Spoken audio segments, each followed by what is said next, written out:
बिस्मिल्लाहिर्रहमानिर्रहीम अस्सलामुअलैकुम। Welcome to my kitchen. मैं हूँ शेफ़ हफ्सा और आज मैं आप लोगों के लिए एक बहुत ही डिलिशियस से चॉकलेट मैकरोन्स की रेसिपी लेके आई हूँ। मुझे मैकरोन्स बहुत ही पसंद है और आज हम एकदम परफेक्ट तरीके से चॉकलेट मैकरोन्स बनाएंगे। रेसिपी स्टार्ट करते हैं। सबसे पहले हम एक चने में ऐड करेंगे आलमंड पाउडर यानी कि बादाम का आटा 55 ग्राम्स।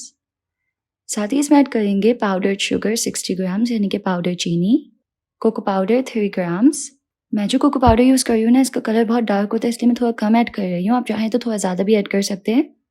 इस सबको हम अच्छी तरह से छान लेंगे और जब अच्छी तरह से छान लेंगे तो लास्ट में इस तरह से कुछ लम्स बच जाएंगे, इसको डिस्कार्ड कर देना है।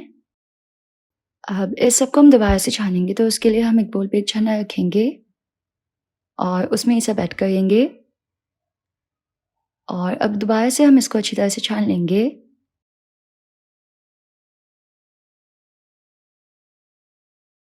तो मैंने इसको अच्छे से छान के बोल में ऐड कर लिया है। अब हम इसको एक मिक्स देंगे और फिलहाल अभी इसको एक तरफ रखेंगे। अब हम एक बोल में ऐड करेंगे एग वाइट्स यानी कि अंडे की सफ़ेदी 50 ग्राम्स। अब हमें इसको तकरीबन 1 मिनट के लिए अच्छे से बीट करना है। 1 मिनट के बाद अब हम इसमें ऐड करेंगे कास्टर शुगर यानी कि बारीक चीनी। यह है 45 ग्राम्स। तमाम ऐड कर लेनी है और अब हम इसको वापस से बीट करेंगे। जब इस तरीके से थोड़ा बीट हो जाएगा तो हम इसमें ऐड करेंगे चॉकलेट एसेंस। अच्छी क्वालिटी का एसेंस जो है वो ऐड करेंगे। यहाँ पे मैं 1/4 टीस्पून एसेंस ऐड कर रही हूँ और एसेंस ऐड करके हम इसको वापस से बीट करेंगे। अब हमें इसको इतने अच्छे से बीट करना है कि एकदम स्टिफ पीक्स बन जाए इसकी। तो यहाँ पे मैंने एग वाइट्स को अच्छे से बीट कर लिया है और ये एकदम स्टिफ हो चुकी है इस तरह से। बिल्कुल अच्छे से थिक हो गई है ये। अब हम जो बीटर है उसको हटा लेंगे और एग वाइट्स को ऐड करेंगे ड्राई इंग्रेडिएंट्स में जो कि हमने मिक्स करके रखे थे और इसको इस तरह से मिक्स देंगे। और पिछले कुछ दिनों में मैंने नोटिस किया है कि हमारी जो 60% ऑडियंस है ना चैनल की, वो हमारी लैंग्वेज उर्दू जो है वो नहीं समझती है। तो उन लोगों के लिए मैं इंग्लिश सबटाइटल्स जो है वो अपलोड कर दूंगी इंशाल्लाह, वो आप लोग चेक कर सकते हैं ताकि रेसिपी समझ आ जाए। यहाँ पे जस्ट हमें इसको इतना मिक्स करना है कि ये वेल कंबाइन हो जाए। एक्स्ट्रा मिक्सिंग नहीं करनी है, ओवर मिक्स करेंगे तो ये बिल्कुल भी ठीक नहीं बनेगा।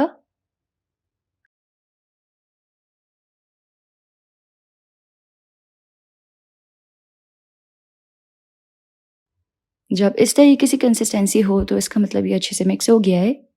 इसको हम एक पाइपिंग बैग में निकाल लेंगे। अब एक बेकिंग ट्रे रखेंगे, उसके ऊपर एक पार्चमेंट पेपर रखेंगे। This is not a news paper, this is parchment paper. जिस साइज़ का हमें मैक्रोन बनाना है उस साइज़ के कटर से हम सिंपल आइसिंग शुगर में डिप करके इस तरीके से पेपर पे निशान लगा लेंगे। इस तरह जस्ट हमें सर्कल मिल जाएगा और परफेक्ट मैक्रोन्स बनेंगे। अब हम मैक्रोन्स को पाइप करेंगे। तो बेस्ट टिप यह है कि हमें पाइपिंग बैग को बिल्कुल स्ट्रेट रखना है, टिल्ट नहीं करना, टेढ़ा नहीं करना, बिल्कुल 90 डिग्री एंगल्स पे हमें इसको पाइप करना है।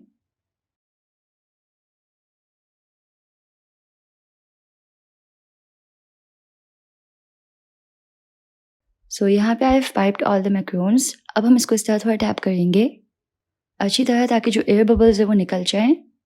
अब ना हमें इसको ड्राई होने देना है तो 60 मिनट्स के लिए हम इसको काउंटर पे छोड़ देंगे। 60 मिनट्स के बाद मैक्रोन्स जो है वो ऊपर से इस तरह से ड्राई हो जाएंगे। हम इस पर अपनी फिंगर इस तरीके से ब्रश करेंगे तो कुछ भी बैटर हमारे हाथ पे नहीं लगेगा। Now this is the moment when we are going to bake it. So just bake it at 150 for 15 minutes. और जो ओवन की रॉड्स है ना वो टॉप और बॉटम दोनों ऑन होनी चाहिए। मैक्रोन्स जो है वो बहुत ही परफेक्ट बेक हो चुके हैं, बहुत ही डिलिशियस थे। कुछ मैंने साइड्स के खा लिए। बिल्कुल परफेक्ट मैक्रोन्स बन के बेक हुए हैं। इसमें हम कोई भी चॉकलेट गिनाश जो हमें पसंद है वो ऐड कर सकते हैं। तो सिंपल यहाँ पे मेरे पास एक चॉकलेट गिनाश है, मैं इसमें ऐड कर रही हूँ और इसको इस तरीके से हम बंद कर लेंगे। ये जो कुकीज़ होते हैं ना, इसको हम फ्रीज़र में रख के फिर अच्छे से चिल करके सर्व करते हैं और ये बहुत ही डिलिशियस लगते हैं। ये च्यूई होते हैं और बहुत ही मज़ेदार होते हैं। आलमंड पाउडर की वजह से इसका फ्लेवर बहुत ही अच्छा आता है और पर्सनली मुझे मैकरोन्स बहुत ही पसंद है। अगर आपको इस बहुत ही डिलिशियस से चॉकलेट मैकरोन्स की रेसिपी पसंद आई तो इस वीडियो को लाइक कीजिएगा, यूट्यूब चैनल को ज़रूर से सब्सक्राइब कर लीजिएगा। मिलते हैं नेक्स्ट रेसिपी में इंशाल्लाह। अल्लाह हाफिज़।